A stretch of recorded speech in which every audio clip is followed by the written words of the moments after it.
Hello friends, मैं सत्यवंत आपके अपने यूट्यूब चैनल गौरव क्लासेस में आप सभी साथियों का हार्दिक स्वागत करता हूं। फ्रेंड्स, हम बात करने वाले हैं बायोलॉजी के मोस्ट इम्पॉर्टेंट चैप्टर सेल कोशिका के 20 महत्वपूर्ण प्रश्नों के बारे में, जो कि कोशिका का पहला पार्ट है। साथियों, ऐसे प्रश्न सभी प्रतियोगी परीक्षाओं में पूछे जाते हैं, चाहे वो यूपी ट्रिपल एससी हो, एसएससी हो, रेलवे हो, टीईटी हो। जहाँ जहाँ साइंस पूछी जाती है सभी परीक्षाओं में पूछे जाते हैं। साथियों, ये रिपीटेड क्वेश्चन हैं जो बार बार परीक्षाओं में पूछे जाते हैं। तो फ्रेंड्स, आप वीडियो के लास्ट तक बने रहें और आप 20 में से कितने प्रश्नों के सही जवाब देते हैं कमेंट बॉक्स में ज़रूर लिखिए। तो साथियों, देखते हैं हम जीव विज्ञान के कोशिका से संबंधित महत्वपूर्ण 20 प्रश्न। तो आपके सामने पहला प्रश्न, सर्वप्रथम जीवित कोशिका की खोज किसने की? साथियों, आपका क्वेश्चन आपके सामने है, देखते हैं। सर्वप्रथम जीवित कोशिका की खोज किसने की? Option A Robert Hooke, option B Leeuwenhoek, option C Robert Brown, option D अरस्तु। साथियों, इस क्वेश्चन का सही आंसर आप कमेंट बॉक्स में दीजिएगा। आपका जो सही आंसर है ऑप्शन नंबर बी लीवेनहॉक। सर्वप्रथम जीवित कोशिका की खोज करने वाला वैज्ञानिक लीवेनहॉक था। साथियों, यदि आपसे एक क्वेश्चन पूछे सर्वप्रथम कोशिका की खोज किसने की, तो सर्वप्रथम कोशिका की खोज रॉबर्ट हुक ने की थी। 1665 ईस्वी में रॉबर्ट हुक ने कार्क के टुकड़े में कोशिका की खोज की थी, जो कि मृत कोशिका थी। और यदि आपसे जीवित कोशिका की बात करें तो लीवेनहॉक, जो कि 1674 ईस्वी में प्याज की झिल्ली में किए थे। तो साथियों, आपको समझ में आ गया होगा। आगे चलते हैं। दूसरा क्वेश्चन, जीवाणु कोशिका का बाहरी आवरण क्या है? साथियों, आपका ऑप्शन ए स्लाइम पर्थ, ऑप्शन बी कोशिका झिल्ली, ऑप्शन सी कोशिका भित्ति, ऑप्शन डी इनमें से कोई नहीं। साथियों, आप अपने आंसर कमेंट बॉक्स में दीजिएगा और हम आपको बताते हैं जीवाणु कोशिका का बाहरी आवरण क्या होता है। ऑप्शन ए सही आंसर है आपका, स्लाइम पर्थ। Option A is right answer, slime Perth. Slime Perth जीवाणु कोशिका का बाहरी आवरण है। यदि हम बात करें कोशिका झिल्ली की, तो कोशिका झिल्ली एनिमल सेल्स का बाहरी आवरण है। कोशिका भित्ति हम बात करें सेल वॉल जिसे कहा जाता है, सेल वॉल कोशिका भित्ति, ये जो है प्लांट सेल का बाहरी आवरण है, प्लांट सेल। आगे चलते हैं हम क्वेश्चन नंबर 3 के बारे में हम देखते हैं। कोशिका झिल्ली किस पदार्थ की बनी होती है? साथियों, ये बहुत ही महत्वपूर्ण प्रश्न है जो कि कई बार परीक्षाओं में पूछा जा चुका है। तो आपके ऑप्शन आपके सामने है। Option A histone protein, option B phospholipid वसा, ऑप्शन सी ए व बी दोनों, ऑप्शन डी इनमें से कोई नहीं। साथियों, आप अपने आंसर कमेंट बॉक्स में दीजिए और हम आपके क्वेश्चन का आंसर बताते हैं। तो इस क्वेश्चन का जो सही आंसर होगा option B is right answer, phospholipid वसा। साथियों, कोशिका झिल्ली जो बनी होती है वो फॉस्फोलिपिड वसा से बनी होती है। फॉस्फोलिपिड वसा में क्या क्या आता है, तो हम आपको बता दें। प्रोटीन जो होता है, प्रोटीन 60 से 80% के बीच पाया जाता है। और वसा की बात करें फैट, तो जो फैट होता है 20% से 40% के बीच पाया जाता है। और इसके बाद हम बात करें कार्बोहाइड्रेट, तो कार्बोहाइड्रेट जो पाया जाता है 5% पाया जाता है। साथियों, इसके अलावा अन्य तत्व भी 5% पाए जाते हैं। तो इन सबको मिला करके बनती है फॉस्फोलिपिड वसा, जिससे हमारे कोशिका झिल्ली का निर्माण होता है। आगे चलते हैं हम क्वेश्चन नंबर 4 की ओर। तो देखते हैं साथियों, कोशिका झिल्ली कितनी मोटी होती है? बहुत ही महत्वपूर्ण क्वेश्चन है साथियों। Option number A 75 angstrom, option B 16 angstrom, option C 70 angstrom, option D 25 angstrom. साथियों, आप अपने आंसर कमेंट बॉक्स में दीजिएगा और हम आपको बताते हैं इस क्वेश्चन का सही आंसर क्या है। तो इस क्वेश्चन का सही answer option number A is right answer, 75 angstrom. साथियों, फॉस्फोलिपिड वसा से कोशिका झिल्ली बनी होती है, सेल मेम्ब्रेन बनी होती है, जिसकी मोटाई 75 एंगस्ट्रॉम होती है। तो आगे चलते हैं क्वेश्चन नंबर 5 की ओर। शाकाहारियों में किस पदार्थ का पाचन सबसे अधिक समय में होता है? साथियों, एक ग्रुप डी में पूछा हुआ क्वेश्चन है। आप देख सकते हैं शाकाहारी में किस पदार्थ का पाचन सबसे अधिक समय में होता है? ऑप्शन ए आपके सामने ग्लूकोज का, ऑप्शन बी वसा का, ऑप्शन सी सेलुलोज का, ऑप्शन डी प्रोटीन का। तो साथियों आप अपने आंसर दीजिएगा। शाकाहारी में किस पदार्थ का पाचन सबसे अधिक समय में होता है? Option A glucose, option B वसा, option C cellulose, option D protein. तो आपके जो सही आंसर होगा साथियों option number C cellulose. Cellulose का पाचन शाकाहारियों में बहुत अधिक समय में होता है।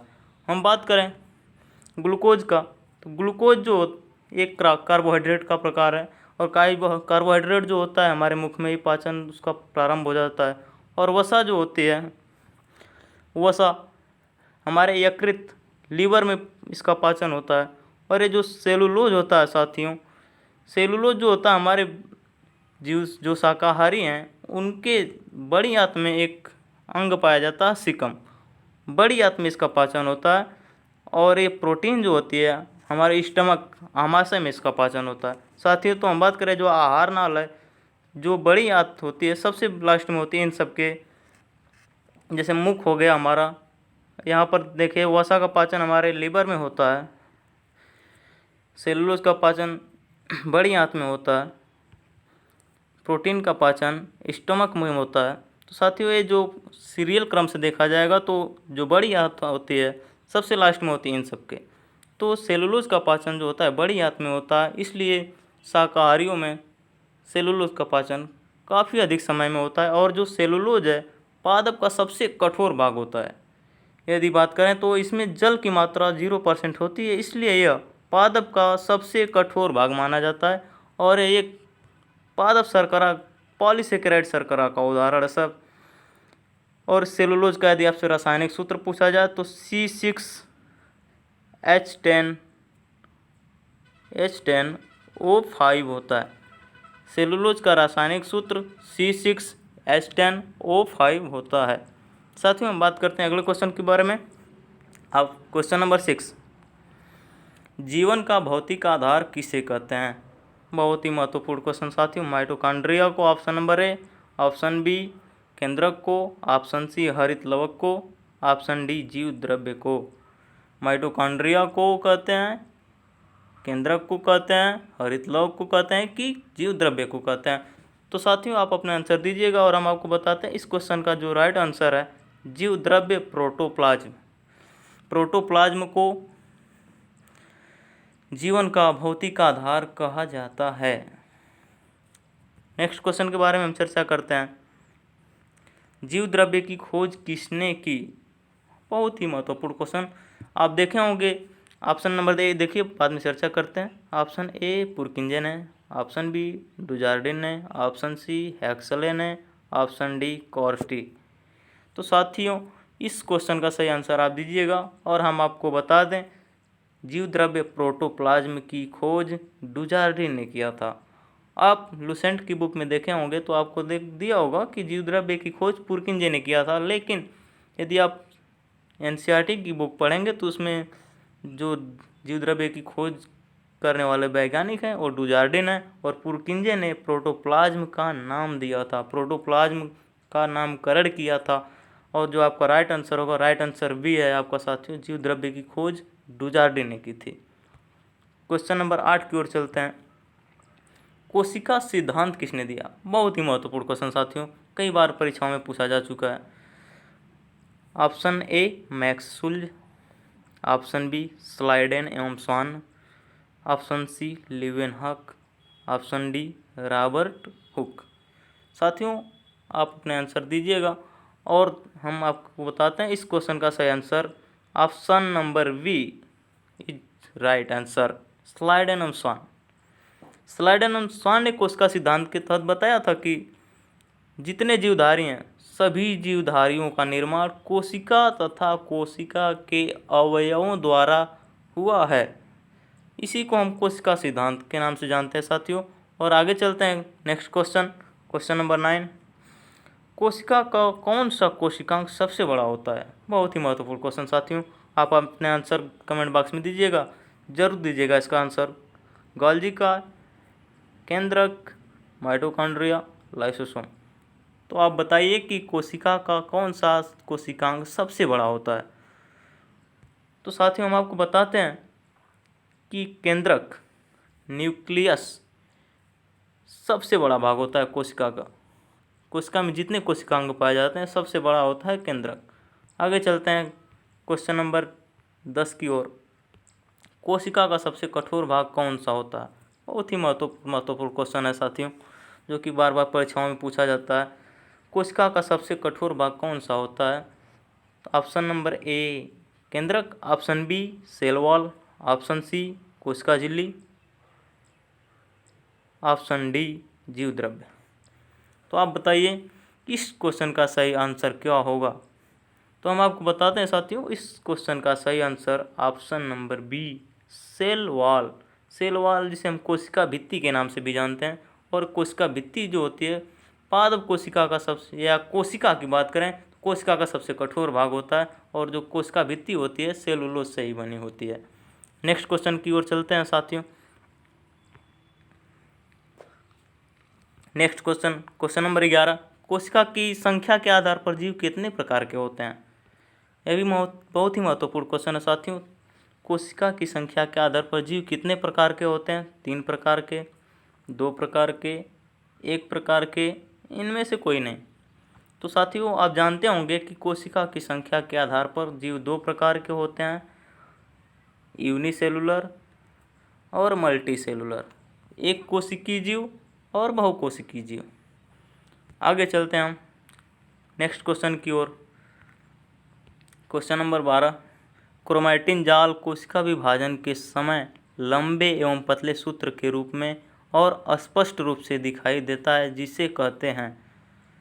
साथियों एक बार आप बढ़िया से इस क्वेश्चन को देखिएगा, बहुत ही महत्वपूर्ण क्वेश्चन है और इस क्वेश्चन का आंसर आप दीजिएगा।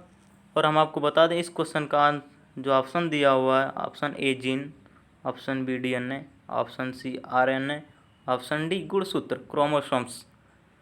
तो इस क्वेश्चन का जो राइट आंसर होगा साथियों क्रोमोसोम्स।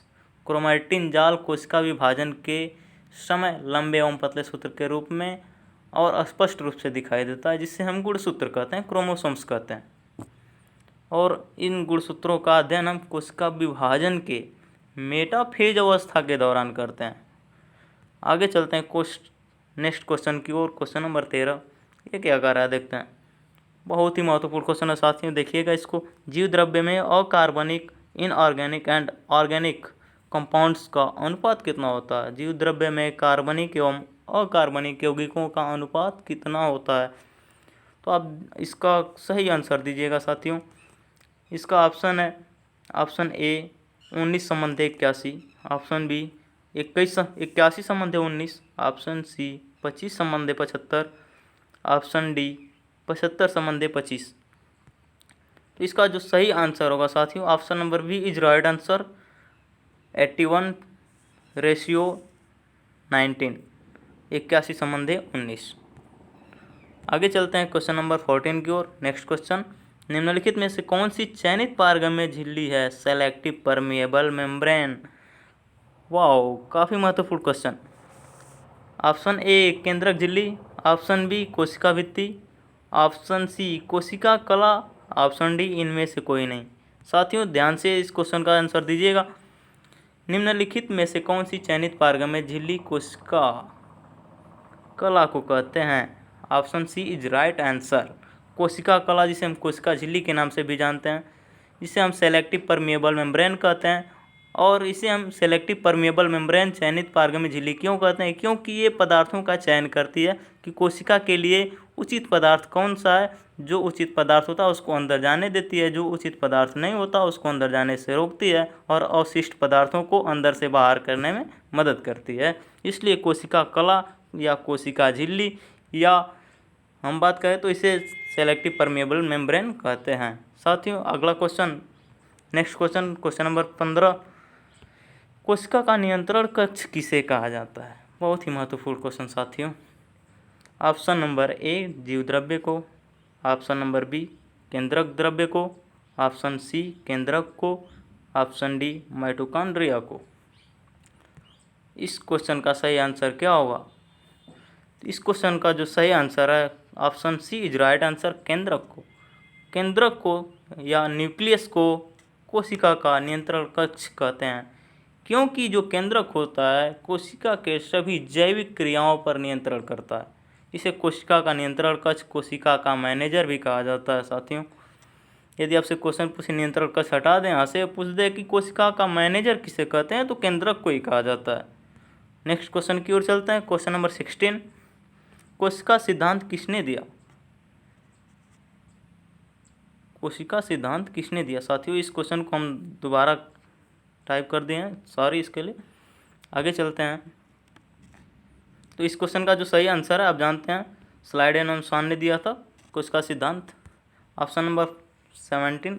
नेक्स्ट क्वेश्चन नंबर 17, जीव द्रव्य सिद्धांत किसने दिया था? तो एक काफ़ी महत्वपूर्ण क्वेश्चन है साथियों।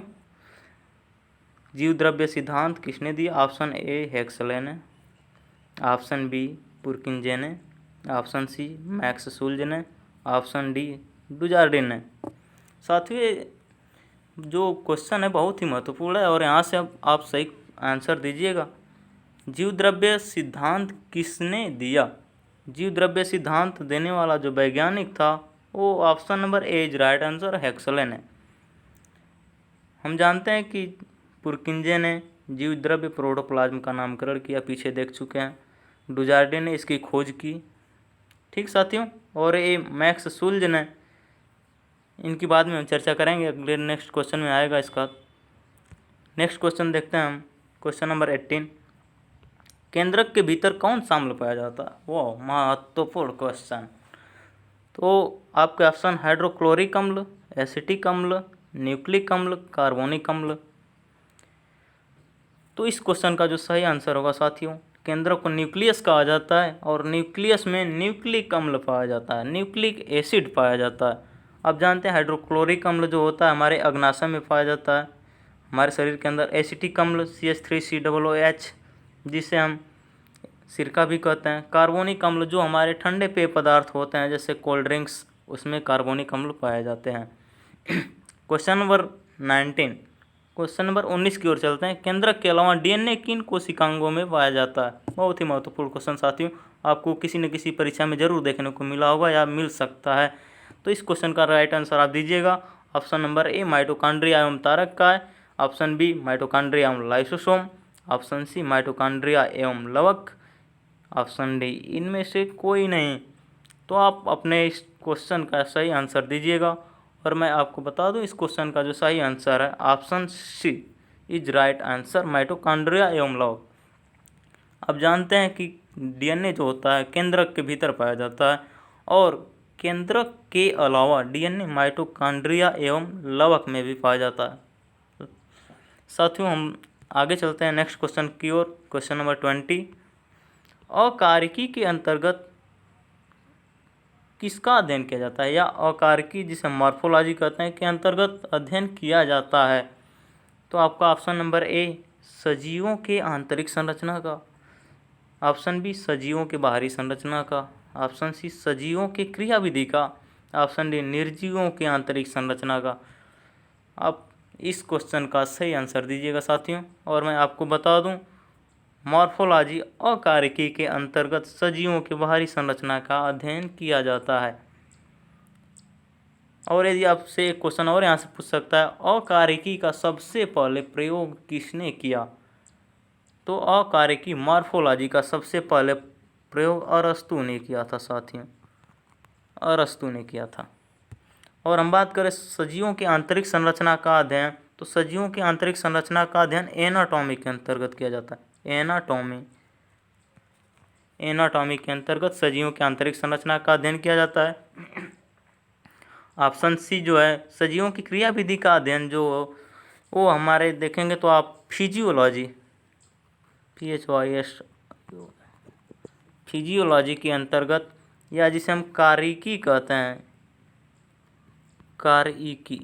कारिकी के अंतर्गत किया जाता है साथियों। आपके लिए एक होमवर्क है साथियों, गुणसूत्रों का निर्माण किसके द्वारा होता है? इसका आंसर आप कमेंट बॉक्स में दीजिएगा। अगर वीडियो पसंद आई हो तो हमारे चैनल को सब्सक्राइब कीजिएगा, यदि नहीं पसंद आई हो तो वीडियो को डिसलाइक ज़रूर कीजिएगा। यदि पसंद आई हो तो लाइक का बटन दबा कर जाइएगा साथियों। धन्यवाद, नमस्कार, जय हिंद, वंदे मातरम। मिलते हैं नेक्स्ट पार्ट में कोशिका संबंधित प्रश्नों को लेकर के।